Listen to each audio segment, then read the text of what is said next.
Well, good morning, good afternoon, good evening, wherever you are in the world. Welcome to the Influential You podcast.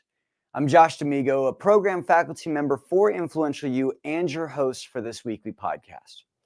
At Influential You, we teach you how to take charge of your career and amplify your professional influence.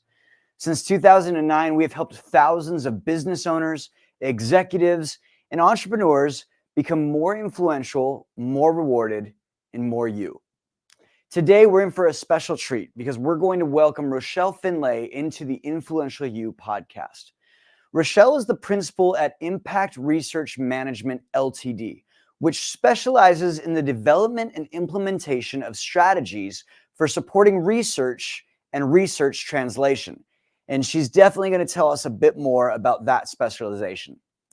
On today's show, we'll talk a bit about what Rochelle pieced together about her own offer and the concept of focus and clarity, along with a variety of other topics that she learned during her Fundamentals of Transaction and Priority and Practice programs. Rochelle joins us from Christchurch, New Zealand, where she lives with her partner, Stephen. So please join me by hitting this like button, smash the follow button, and welcome Rochelle Finlay to the Influential You podcast. Now, Rochelle, before we dive into your story, how did you even hear about us at Influential You? Thanks, Josh, and thank you for having me. It's great to be here. How did I hear about Influential You? I actually was fortunate enough to be referred to Influential You by a dear friend and colleague of mine, Moira Clay, who I'm sure you know very well. So Moira has, I think, had a relatively similar career path to me. And when I started working for myself a couple of years ago, I believe Moira recognised the need for me to get some support and structure to be successful. So she very kindly introduced me to Drew Knowles, and we had a couple of conversations. I was deeply skeptical. We had another couple of conversations. I was deeply skeptical. And then I decided that it was time to do something for myself, some learning for myself. So yes, I jumped into Fundamentals of Transaction. Well, that's so good because you and I got smushed together about a couple weeks into your study at Influential You, where you ceased to become so skeptical and started letting go and letting Josh. Is that how you tell that story? Absolutely, sure. Well, it was so fun because we studied so much together during your Fundamentals of Transaction program. And I think at the beginning you were like, whoa, this guy is everywhere. He's stalking me on my Facebook, on my LinkedIn, on my social media. And I was like, I'm not taking no for an answer. She is going to have a meeting with me or ignore me. Either one. It's not. So it's been so fun studying with you. And something that we've probably never talked about that I'm really excited for you to tell our listeners, what in the world is a company like Impact Research Management Ltd? You guys specialize in development and implementation of strategies for supporting research and research translation. Pretend I'm 8, which may be normal, but pretend I am. Explain to me what you do as an offer to the marketplace. Okay, thanks, Josh. So taking it back a step, what is research management? It's really wherever there's research, there are research managers. So as most people are aware, research happens within universities, hospitals, research institutes, sometimes within government. And supporting that entire research life cycle or research journey are a team of research management professionals. So collectively, they work across every stage of the research life cycle, leading or supporting research strategy, research governance, grant development, ethics, integrity, partnering, research information management, and often the commercialization of intellectual property. So there's a whole team of people behind the research endeavour. And I have been fortunate to have worked in multiple aspects of that sector over the past 30 years, which has given me quite a unique perspective. So through impact research management, I bring that unique perspective of different stakeholder needs to ambitious research intensive organisations. And I support them to ideally move the dial on some critical things they want to move forward. So it's all about enhancing research performance and, importantly, getting great research out the door to achieve impact for society, economy, environment. So it's really, that's the translation piece coming in. It sounds a little bit to me like it's a little bit of making sure that we're taking biases out of the research, making sure that the research is really accurate because you're specializing in that skill of research. But then also on the end of it, it's also this idea of being able to take the research that's been that's been collected and deliver it in a way that's easy to digest, easier to get the word through. I think of COVID, for example. The amount of research and then the way that it was actually displayed, it got kind of bad because I think even the scientific community said, hey, we didn't do a great job delivering our results or what we found, which led to a lot of confusion. Is that a fair assessment of what you do? Yeah, that's a piece of it, absolutely. And so, that's, I guess, an example of research being translated, a specific piece of research for a specific purpose. So that is part of it, and that's very much in the kind of commercialization of intellectual property or the translation of great ideas into a health benefit for that example. But there's also a whole lot more around strategy and around global rankings, for example, for universities, how they're seen, how their peers see them. And so a lot of the work I do, it's very diverse. It's niche. Absolutely, It's niche. It's working with research-intensive organizations, but it's very diverse as well. It can range from, for example, conceptualizing a new research entity focused on a health issue, which I've been recently working on for a major Australian university, through to a review of existing research entities, as well as development of strategic and growth and sustainability plans, for existing research entities focused on addressing child poverty. So it's huge. So it spans everything from medical to social to environmental disciplines. It's really exciting. It's really great to be working with my clients to help them achieve real impact. Yeah, it's so good to hear. And for those of you listening, and you've talked to me before, this is what I mean when I say the smartest, kindest people I've ever met. Like, it's so fun because this is incredible to me. So, Rochelle, you're incredibly intelligent. You've got a great career. Things are going well for you. What in the world are you doing at Influential You? Why are you getting involved with this organization? I'd love it if you'd take us back to kind of that skeptical nature, that skeptical, hey, I was starting to think about it, but what was life like before you started studying with us in the Fundamentals of Transaction program? Thank you. Great question. I might go back to 2021, which was a rough year, and I'm sure I'm not alone in saying that, given COVID and all that was happening in the world. At that point, I was living in Australia, so I'd spent the last 8 years working within Australian universities, and then the world changed. Everything changed, and my partner. We realised my partner's father passed away, unfortunately, while we were overseas. We were not able to re-enter the country at that point in time. And so things just, I guess you could say, a number of breakdowns started to occur. We got to the point where it was like, I think we just need to go home. And so in mid-2021, I returned home. I had resigned from a really great job with a great university, but I felt my time had come. So we packed up and I moved back to New Zealand. My partner stayed behind because the border was shut. Interesting side story, he ended up sailing home from Australia to New Zealand. Wow.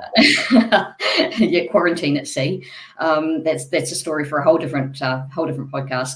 But I was in New Zealand on my own, starting to establish myself as a research management consultant, working for myself for the first time ever.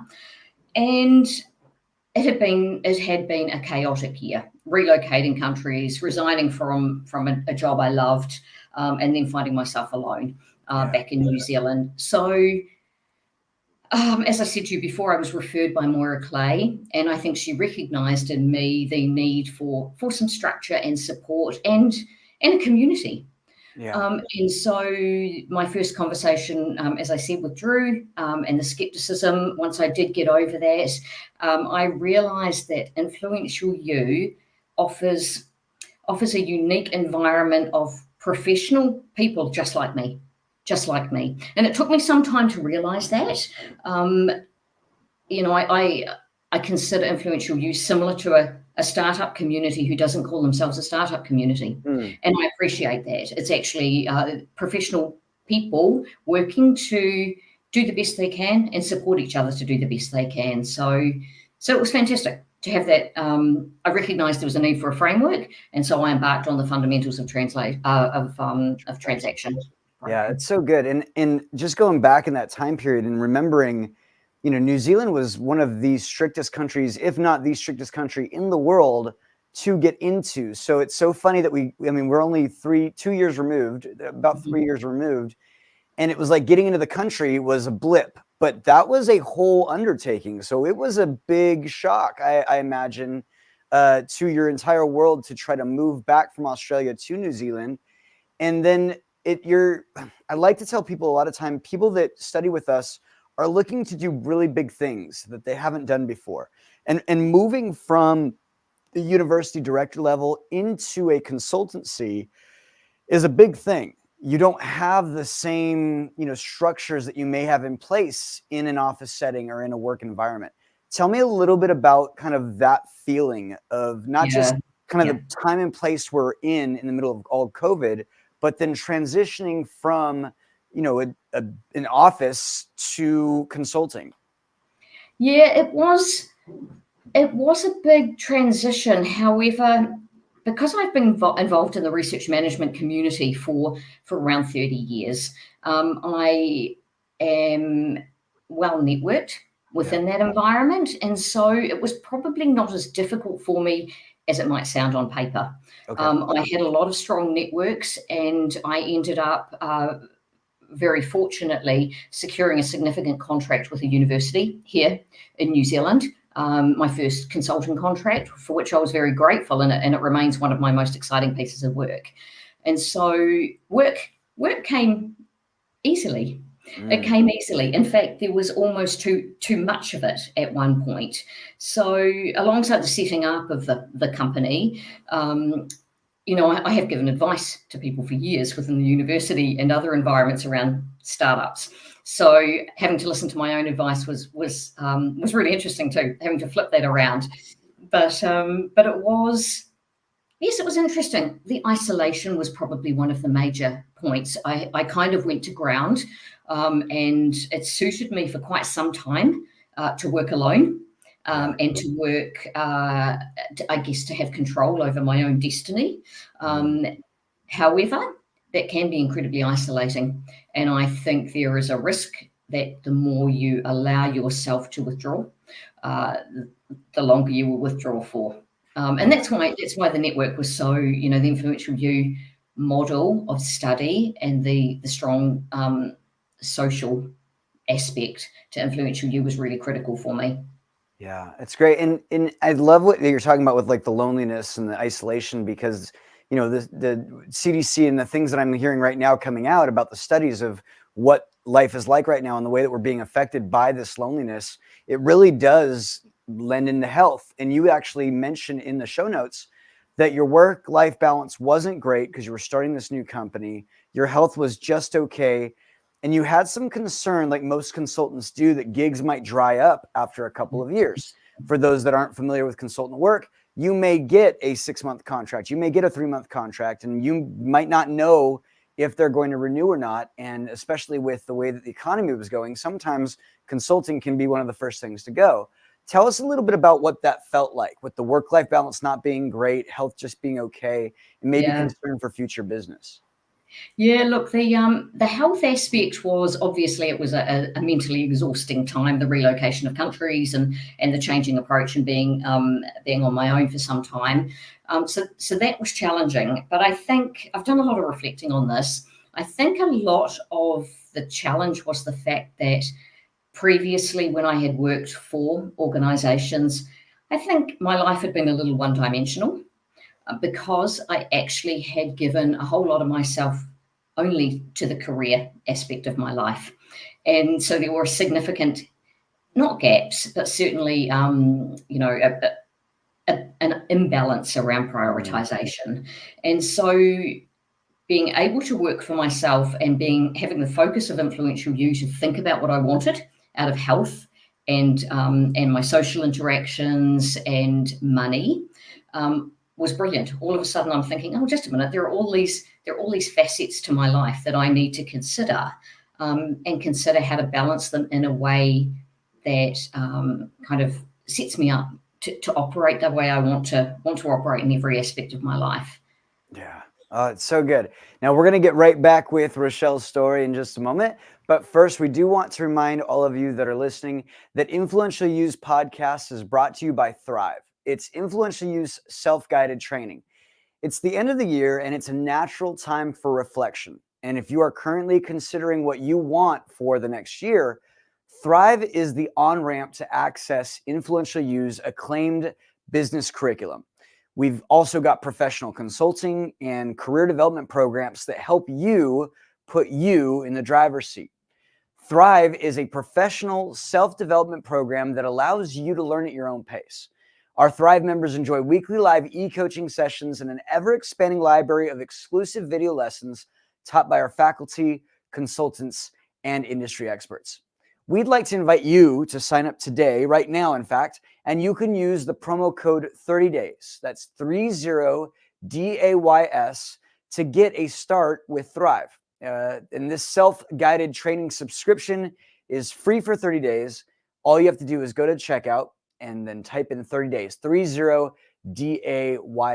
For links or to find out more, you can click the link in the show notes for this podcast, or in the US or Canada, you can go ahead and grab your phone and text the word Thrive to 805-262-9008. And we will send you the registration link right to your mobile phone. Again, text the word Thrive to 805-262-9008, and you can cancel at any time. And back with Rochelle Finlay. Now, we have been studying for a little bit. You've jumped in and you started to learn a lot of things that you might have been naive in when you were looking to balance your life. Tell me a little bit more about kind of what you started to learn when you started to research what you wanted for your life versus what was kind of just happening automatically in your life. Yeah. Look, as I mentioned, I think even stopping, pausing, thinking about different conditions of life, different aspects of life, was a bit of a revelation for me. In terms of the career perspective, I think if I focus on that just for a little bit, in the very early days of my company, I wasn't really clear about what I was offering in the marketplace and what made me unique. I wasn't clear where my niche was. I knew I had specialized knowledge. I knew I had depth and breadth of networks within the research and innovation sector. But it wasn't clear to me what kind of projects I wanted to work on and what type of clients I wanted to work with. So studying with Influential You means that I now understand that my perspective is pretty unique. And that I have experience from multiple aspects within the sector. That's relatively unusual. Generally, someone will pick a career path, and it may be within the university environment, for example, and spend many, many years within that space. I have worked on different sides of the fence, investor and research provider, and in different types of entities. So that's an incredibly valuable perspective. And I think as impact research management moves into its third year of business now, we're just about, I think, just over 2 years old, 2 and a bit. I am really open to exploring new opportunities, but I'm really clear about what I don't do. And there are a number of consultants in the research management space who do things that I don't do. So it's actually really empowering for me to be able to say, as I did to a potential client the other day, no, I don't do that.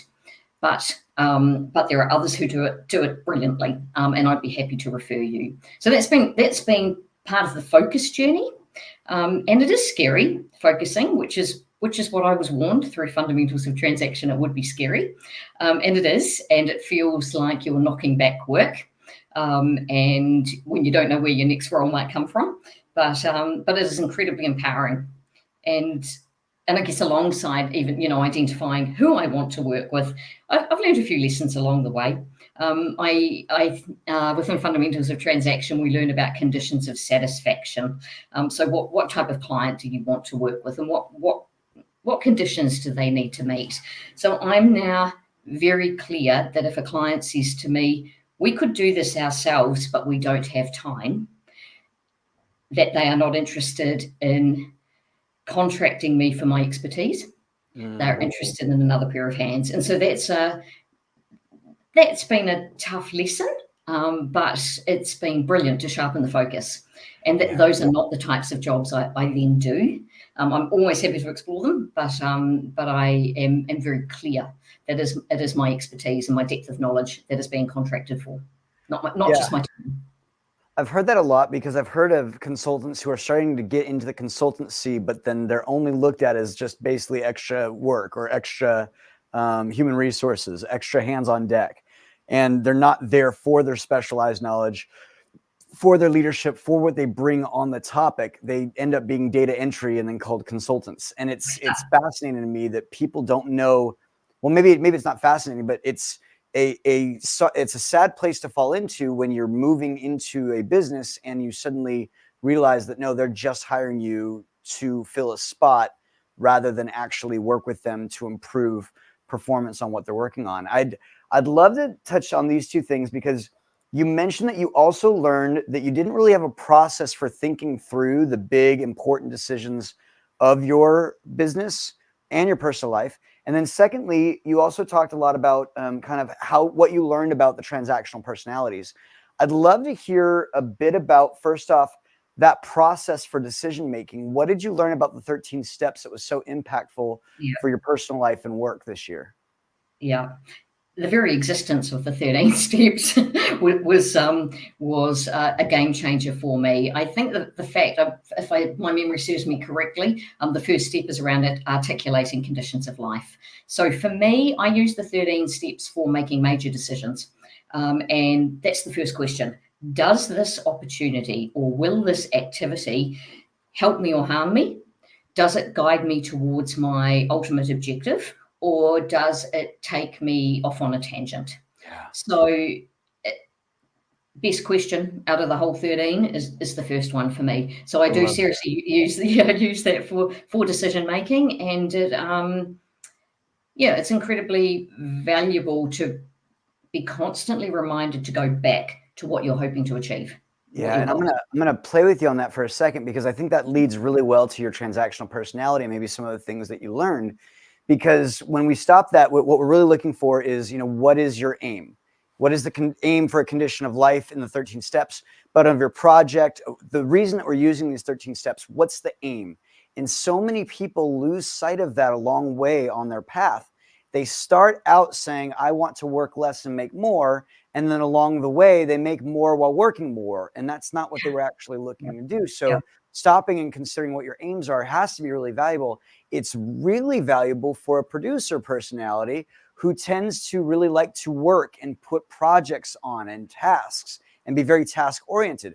During the program, I believe that you found that you were somewhere on that producer lens, and you found out that, hey, maybe you had some skill sets that weren't always benefiting you when it came to work. You want to talk a little bit about that?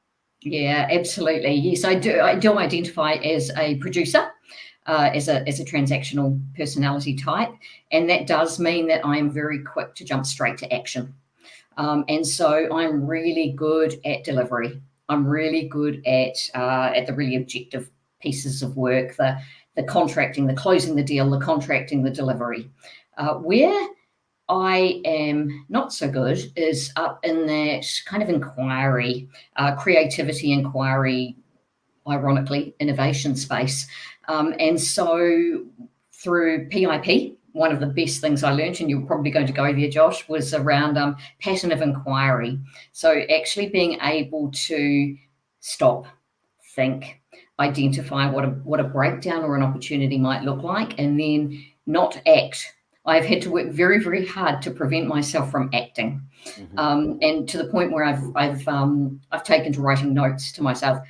in my diary, do not act, do not action this now. Now is not the time to action. It is the time to think and inquire. So, and I have to just keep reminding myself of that, because I am so wired to go straight to getting a job done. And it's been great, actually. I think as a result of identifying the different personality types, I am far more collaborative. I recognize the value in other personality types that previously I may honestly have steered away from because they weren't like me. And I now see that's a brilliant thing. They're not like me. Heaven forbid everyone should be like me. It's really opened my eyes to different styles and the value that performers and inventors and judges play. Yeah, and I think it's really valuable too, talking about priority practice and really that idea of the pattern of inquiry. When we talk about that, for those that aren't familiar, slowing down to speed up is something that you hear a lot around here. And a lot of times, what's the appropriate place to take? Well, if you're in inquiry, it's inquisitive. But when we're getting into action, if you think about the light switch, you flip the light switch off and it doesn't work. Getting into action is like flipping the light switch on and off and on and off and on and off and wondering why it's not working and trying to fix it in the way that you know how to fix it. Maybe going nuclear when all you have to do is find that one spot. So taking the time to consider what may be the breakdown here and label it that way and start to move in a pattern of actually stopping and slowing down to think through the problem saves us a lot of labor along the way. And as someone who is oriented towards narrative and isn't probably going to come up with the idea or do the work, a pattern of inquiry is great for me, but it may not be a place that you naturally go as a producer. So being able to team up with a different personality that sees things a little bit differently will not only allow you to slow down to speed up, but also get you valuable feedback along the way. So that's kind of what I'm hearing, a little bit of what you're saying. Anything to add to that? No, look, I think I guess reflecting on the slow down to speed up, one of my favourite parts of that pattern of inquiry is analysing what's still working, because not every aspect of things is broken. So actually stopping and going, okay, well, there's a breakdown here. This has happened, but hey, all these things are still working really well. So it's not quite as dire as one might think, and allows you to kind of focus on what solutions might be best to address that. And then there's the testing phase too, I recall, and then, which is brilliant. So then there's a bit of testing to see whether actually the solution or the proposed solution that you've come up with is indeed the right one.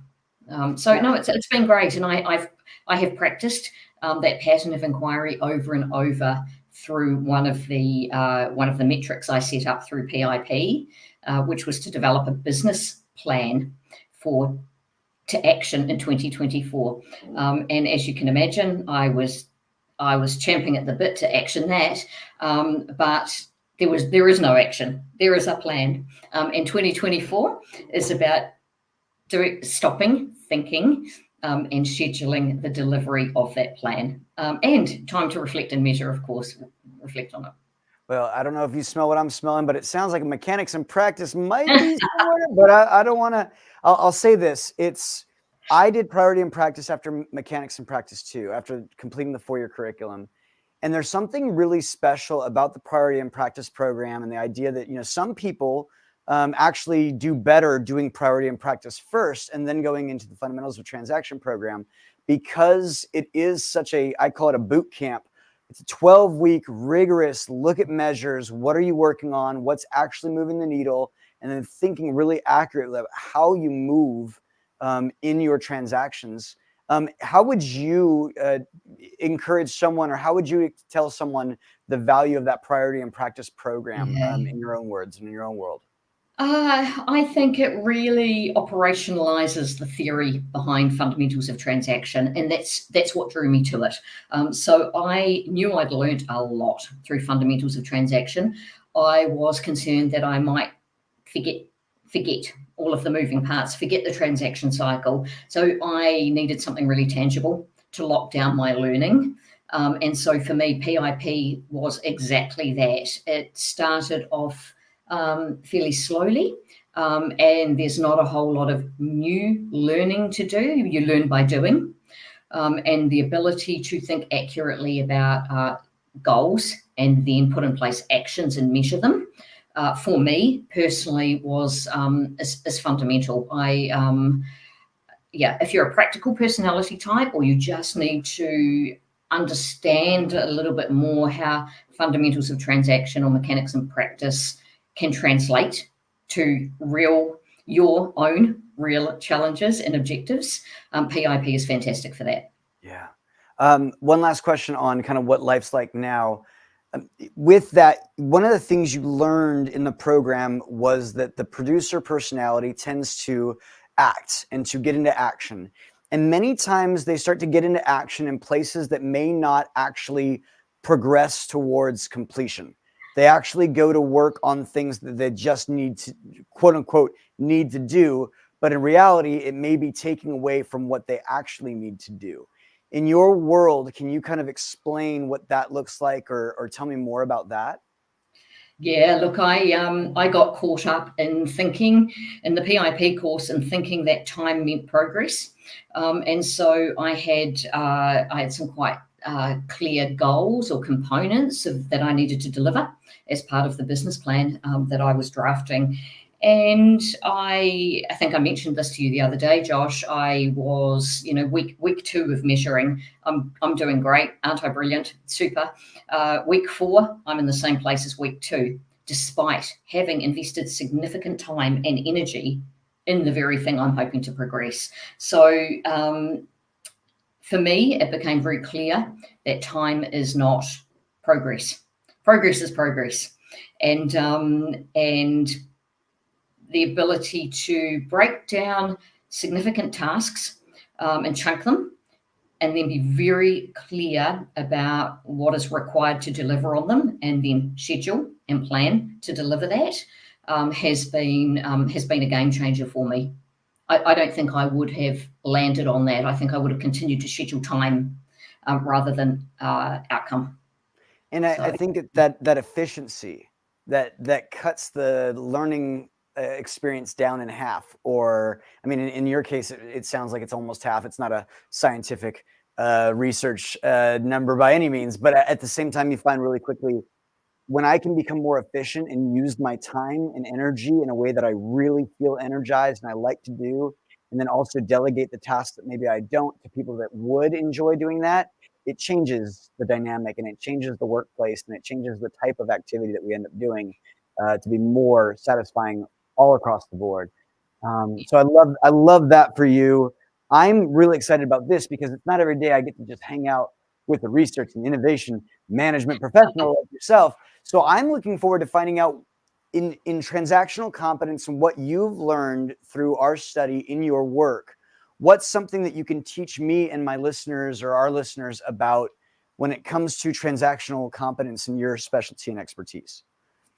Yeah, look, I think the biggest lesson for me, and I think the most powerful lesson, is around the existence of the transaction cycle, and the fact that there are stages in transactions, and that each of them warrant due attention, and an appropriate approach to them in order to create an outcome or a transaction that meets everybody's needs. So slowing down the transaction cycle and actually working through each stage of it, and will result in a better product. So for me, the transaction cycle has been fundamental, and I use that now. I've started to actually map the projects for my clients on that cycle. So instead of using a traditional pipeline diagram, I am mapping where each stage of the transaction cycle that my interactions are at. So I know at any one time now that I might have 3 or 4 opportunities in the invite stage, another couple in the contract stage. So it's actually really nice. It's a nice model to map workflow for me as a research management professional. It's so good. And for those of you that aren't familiar, I'm going to do the best I can to spell this out in a way. If you took a circle and drew a circle, you could see one of our models that basically talks about the ideafying, if you will, coming up with the idea, assessing something, building an idea to answer that assessment that will be a solution or a possibilities, many possibilities. You choose one, which is your invitation. Now we're going to invite, see if this is a possibility for both sides. We're going to have a presentation. We're both going to talk about what we're intending to do, move down into contract where we're actually commit to our plan. Then we're going to do the labor, work, action, and fun, for play, if you will, on the fulfillment. Go to measure it, see that we did what we said we're going to do, complete, reassess, and reinvent, and around we go.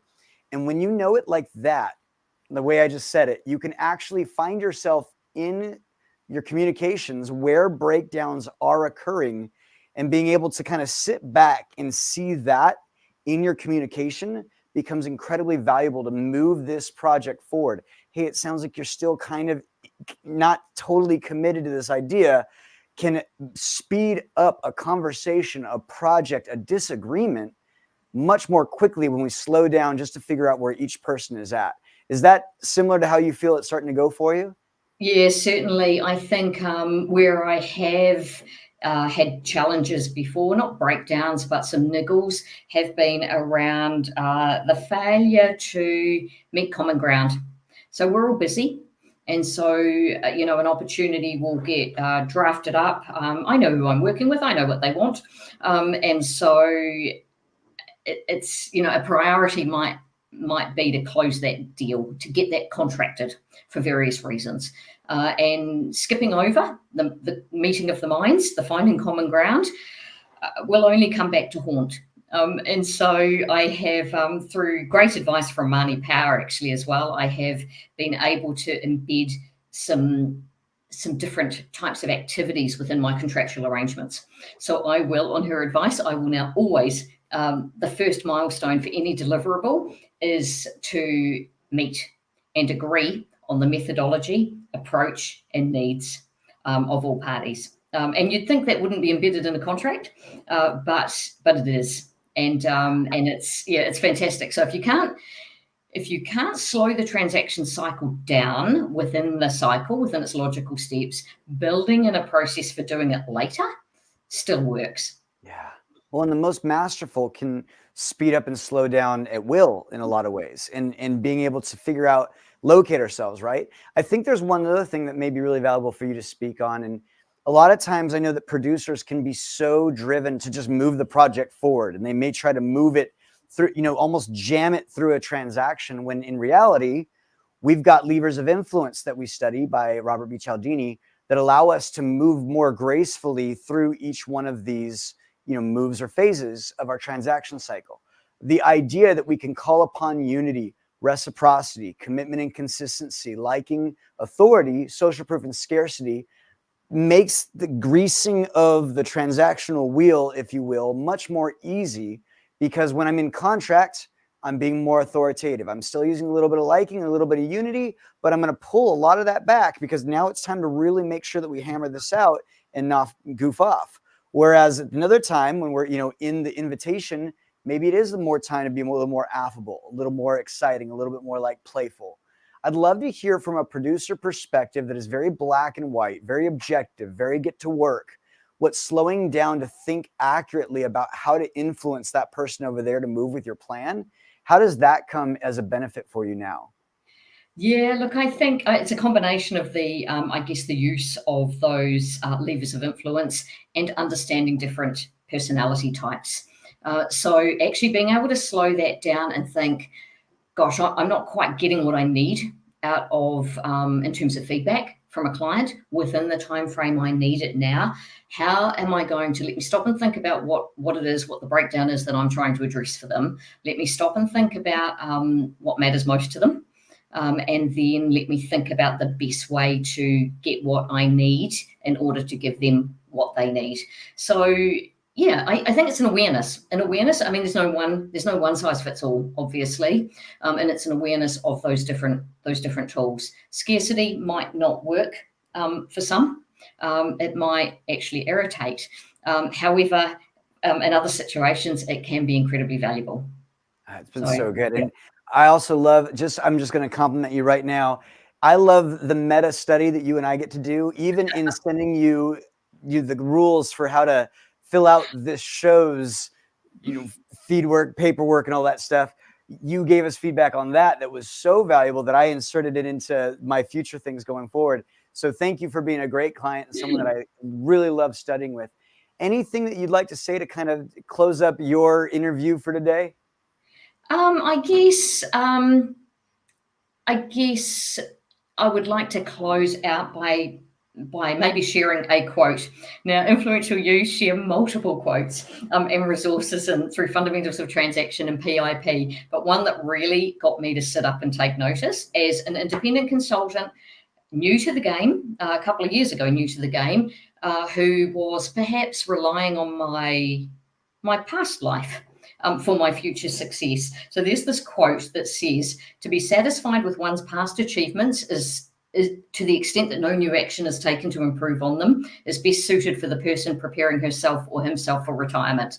So you can imagine, as a new consultant, I'm like, oh dear, I'd better start making sure I'm not obsolete here.